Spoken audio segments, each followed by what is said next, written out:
Budget അവതരണത്തിനായി കേന്ദ്രമന്ത്രി നിർമ്മല സീതാരാമൻ എത്തുന്നു. അതിൻ്റെ തത്സമയ ദൃശ്യങ്ങളാണ് ഇപ്പോൾ കാണുന്നത്.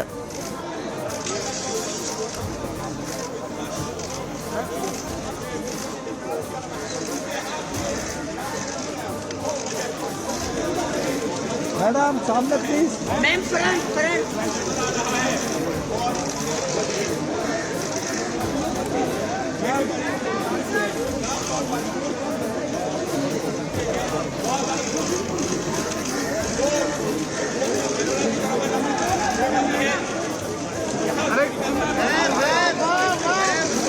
सर हटिए आगे सर जाओ।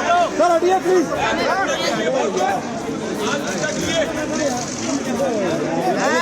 नीचे बैठो यार, तुम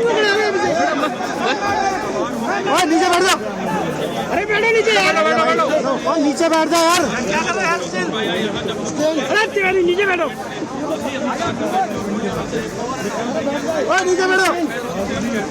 अरे दादा क्या कर रहे हो यार, बिल्कुल ही तुमने।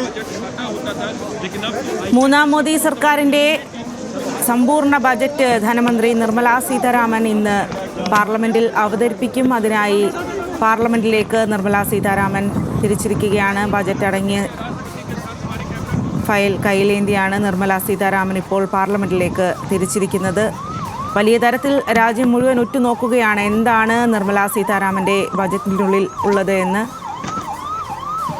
ഇപ്പോൾ ഡൽഹിയിൽ നിന്നും ശരത് ലാൽ വിവരങ്ങളുമായി ചേരുന്നുണ്ട്.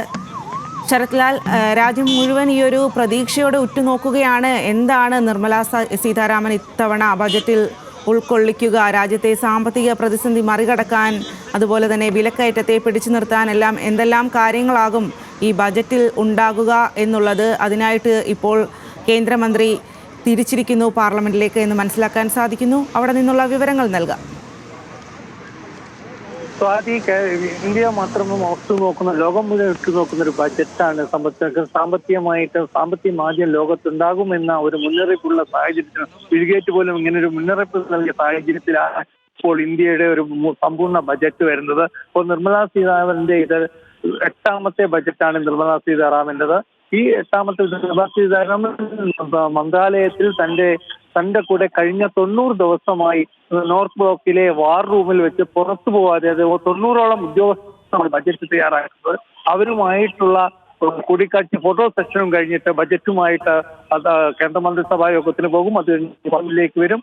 ഇപ്പോൾ ഇറങ്ങിക്കഴിഞ്ഞാൽ നമുക്ക് വിഷലുകൾ കഴിയാം. നേരിട്ട് തന്നെ നമ്മൾ വിഷൽ ഇപ്പോൾ കാണാൻ കഴിയുന്നുണ്ട്. അത് വളരെ ബജറ്റിന്റെ പ്രധാനപ്പെട്ട നടപടിക്രമങ്ങളിലാണ് ഇപ്പോൾ കടന്നു പോകുന്നത്. കാരണം ബജറ്റ് ചോരാൻ പാടില്ല. അതുകൊണ്ട് ബജറ്റ് നേരത്തെ തന്നെ ബജറ്റിന്റെ കാര്യത്തിൽ വളരെ പ്രധാനപ്പെട്ട തീരുമാനങ്ങൾ എടുക്കേണ്ടതുണ്ട്. ഇതൊക്കെ ചേർത്ത് വെച്ചുള്ള ഒരു കാര്യങ്ങളാണ് ഇപ്പോൾ നടന്നു പോയിക്കൊണ്ടിരിക്കുന്നത്. എന്തായാലും ബജറ്റ് കേന്ദ്ര മന്ത്രിസഭാ യോഗത്തിൽ ബജറ്റ് പ്രസന്റ് ചെയ്യും. അതിനുശേഷം രാഷ്ട്രപതിയുടെ ഭവനിലെത്തുകയും ധനമന്ത്രി രാഷ്ട്രപതിയുടെ അംഗീകാരം എന്നിട്ട് അതിനുശേഷമാണ് പാർലമെന്റിലേക്ക് ബജറ്റുമായിട്ട് നിർമ്മല സീതാരാമൻ വരിക. സാധാരണ അത് 11 മണിക്കാർ കൃത്യസമയം 11 മണിക്ക് തന്നെ പാർലമെന്റിൽ അവതരിപ്പിക്കപ്പെടും. അതേപോലെ തന്നെ 1999 വരെ ബജറ്റ് അവതരിപ്പിച്ചത് ഫെബ്രുവരി മാസത്തിന്റെ 28-ാം തീയതി വൈകിട്ട് 5 മണിക്കായിരുന്നു. അത് വാജ്പേയി സർക്കാരാണ് രാവിലെ 11 മണിയിലേക്ക് മാറ്റിയത്. അതിനുശേഷം ഫെബ്രുവരി 1 മോദി സർക്കാർ വരുമ്പോൾ ഫെബ്രുവരി 1 ബജറ്റ് മാറ്റുന്നു. റെയിൽവേ ബജറ്റ് നേരത്തെ അവതരിപ്പിച്ചിരുന്നത് പ്രത്യേകതമായിരുന്നു, റെയിൽവേ മന്ത്രിയായിരുന്നു. എന്നാൽ ഇപ്പോൾ പ്രധാന ബജറ്റിന്റെ കൂടെ തന്നെയാണ് റെയിൽവേ ബജറ്റും അവതരിപ്പിക്കുന്നത്. സ്വാതി. ശരി ശരത് ലാൽ, എന്തായാലും മൂന്നാം മോദി സർക്കാരിൻ്റെ 2ാം പൊതു ബജറ്റ് ഇന്ന് ലോക്സഭയിൽ കേന്ദ്രമന്ത്രി നിർമ്മല സീതാരാമൻ അവതരിപ്പിക്കും. രാഷ്ട്രപതിയെ കാണാനായി കേന്ദ്രമന്ത്രി ഇപ്പോൾ തിരിച്ചിരിക്കുകയാണ്.